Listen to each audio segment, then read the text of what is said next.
कृपया शांत रहें। सम्मानित रामलीला मंच पर हेलो पूर्व जिला पंचायत सदस्य माननीय श्री राजेश कुमार उपाध्याय उर्फ गुड्डू उपाध्याय के पुत्र आदरणीय श्री राहुल उपाध्याय जी मंच पर आएंगे। अभी उनके साथ में हैं दयाशंकर यादव एडवोकेट जी, आदरणीय श्री रमेश तिवारी जी एवं पूर्व क्षेत्र पंचायत सदस्य आदरणीय दिनेश दुबे जी।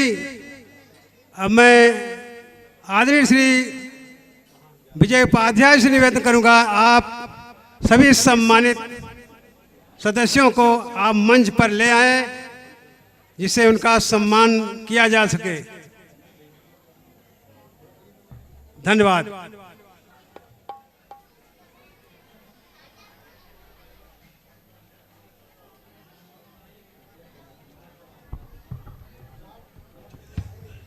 हेलो। रामलीला कार्यक्रम के 6ठम दिवस पर मैं आप सभी आए हुए दर्शक बंधुओं का, माताओं बहनों का हार्दिक अभिनंदन एवं स्वागत करता हूं। मंचीय परंपरा के अनुसार आज हमारे बीच में युवा समाज सेवी पूर्व जिला पंचायत सदस्य श्री राजेश उपाध्याय जी के सुपुत्र राहुल उपाध्याय जी, उनके साथ में विशिष्ट प्रज्ञा के धनी, भगवान के चरणों में जिनकी अगाध आस्था है, अधिवक्ता श्री दयाशंकर यादव जी, पूर्व क्षेत्र पंचायत सदस्य दिनेश दुबे जी, श्री रमेश तिवारी जी, आप सबसे आज यह मंच महिमा मंडित गरिमा मंडित हो रहा है। मैं अपने समिति के अध्यक्ष बड़े भ्राता श्री अमरनाथ सिंह जी से निवेदन करता हूं कि आप आए और राहुल उपाध्याय को अंगवस्त्र प्रदान करके उनका स्वागत करें। जोरदार तालियों से अभिनंदन कीजिएगा। राम पूजन प्रजापति जी आप आए और वकील साहब श्री दयाशंकर यादव जी को अंगवस्त्र प्रदान करके उनका स्वागत करें।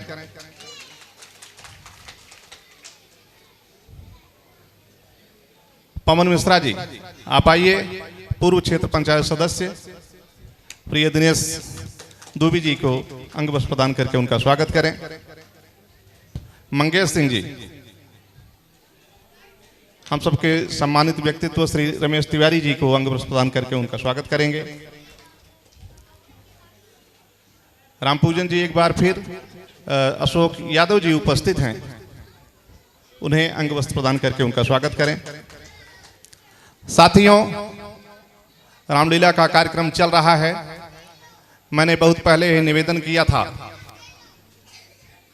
बड़े भ्राता श्री राजेश उपाध्याय जी से कि एक दिन आप हमारे मंच को गरिमा मंडित महिमा मंडित करेंगे, किंतु स्वास्थ्य कारणों से उनकी उपस्थिति यहां पर नहीं हो पा रही है। उनके सुपुत्र श्री राहुल उपाध्याय जी यहां पर उपस्थित हैं। राजेश उपाध्याय एक ऐसा नाम जिसको किसी परिचय की जरूरत नहीं। 1952 में जब से पंचायती व्यवस्था लागू हुई है, इनके प्रपितामह स्वर्गीय शेर बहादुर उपाध्याय जी ग्राम सभा के प्रधान रहे, फिर इनके बाबा पन्ना उपाध्याय जी सरपंच रहे और इनकी माता जी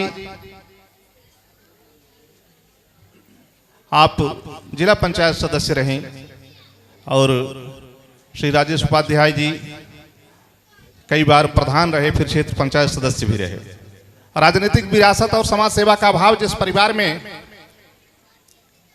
पीढ़ियों से मिला हुआ है, समाज सेवा के क्षेत्र में दीनों मजलूमों के साथ कंधे से कंधा मिलाकर उनके हक की लड़ाई जिस परिवार ने सदैव लड़ा है, ऐसे परिवार के श्री राहुल उपाध्याय जी यहाँ पर उपस्थित हैं। आज उनकी उपस्थिति से हमारा मंच गौरवान्वित है।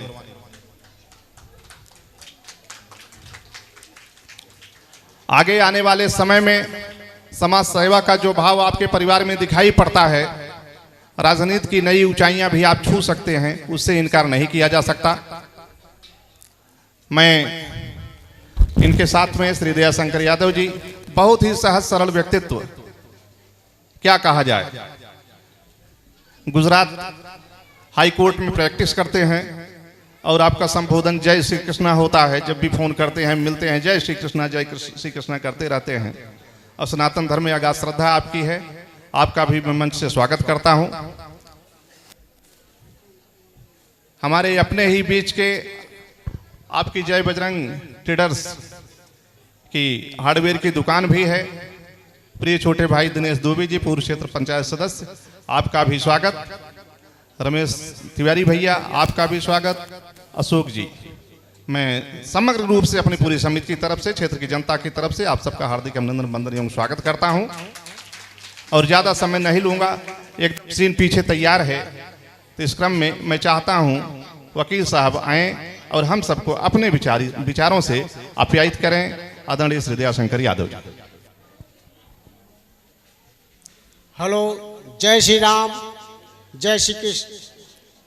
मैं आदर्श रामलीला समिति में बांगर कला के समस्त सहयोगीगण, अध्यक्ष एवं संयोजक को बहुत बहुत हार्दिक बधाई एवं शुभकामनाएं देता हूं, जो कई वर्षों से रामलीला का बहुत ही सुंदर और मनमोहक आयोजन होता है। यह हमारे पूरे ब्लॉक या पूरे कादीपुर विधानसभा में इनका चर्चा रहता है। मैं कुछ संदेश इस रामलीला समिति के माध्यम से आप लोगों को देना चाहता हूं। रामलीला देखने का तात्पर्य क्या है और रामचरितमानस का हमारे जीवन में क्या उपयोग है, मैं अपनी वाणी का प्रारंभ सुविचार से करता हूं। यह महत्वपूर्ण नहीं है कि हमें मृत्यु के बाद स्वर्ग की प्राप्ति हो, बल्कि यह महत्वपूर्ण है कि प्रत्येक के हृदय में हमें स्वर्ग का निर्माण करना चाहिए।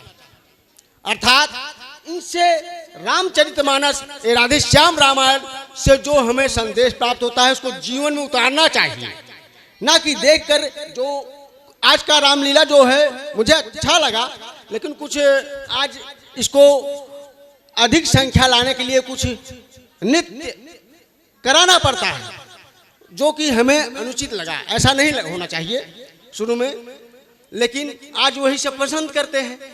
रामचरितमानस में ऐसा दृश्य रावण के दरबार में होता है ना, और रामचरितमानस में हमें यह संदेश देता है, त्याग का संदेश। भरत जैसा त्याग, 14 साल वनवास में त्याग राम ने किया ना, और महाभारत क्यों हुआ, वहां त्याग का भावना नहीं था। और रामचरितमानस राधेश्याम का एक निचोड़ निकलता है कि परहित सरिस धर्म नहीं भाई, पर पीड़ा सम नहीं अधमाई।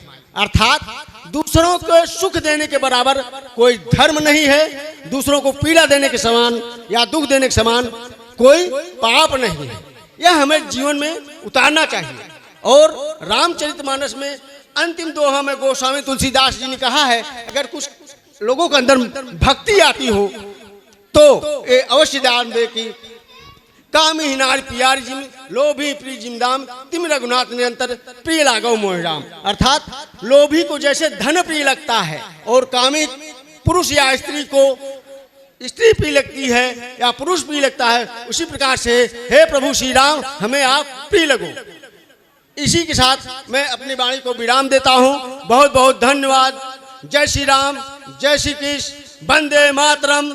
सनातन धर्म की, सनातन धर्म की, हिंदू धर्म की, पाप का हर हर महादेव।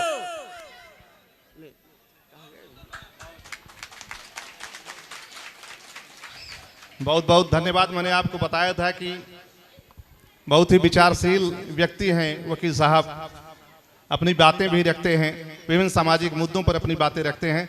बीच में ये कार्यक्रम लिया गया है। मैं जो भी लोग हमारे बीच में उपस्थित हुए हैं, प्रिय राहुल जी, वकील साहब, दिनेश दुबे जी, रमेश भैया, अशोक जी, सबका अपने रामलीला समिति की तरफ से बहुत बहुत आभार ज्ञापित करता हूं तथा निवेदन यह करता हूं कि ऐसे कार्यक्रम, विशेष करके हमारे आदर्श रामलीला समिति बांगर कला का कार्यक्रम जब भी आपको आह्वान किया जाए, आप एक दिन का समय लिए हम हमारे लिए आरक्षित रखेंगे।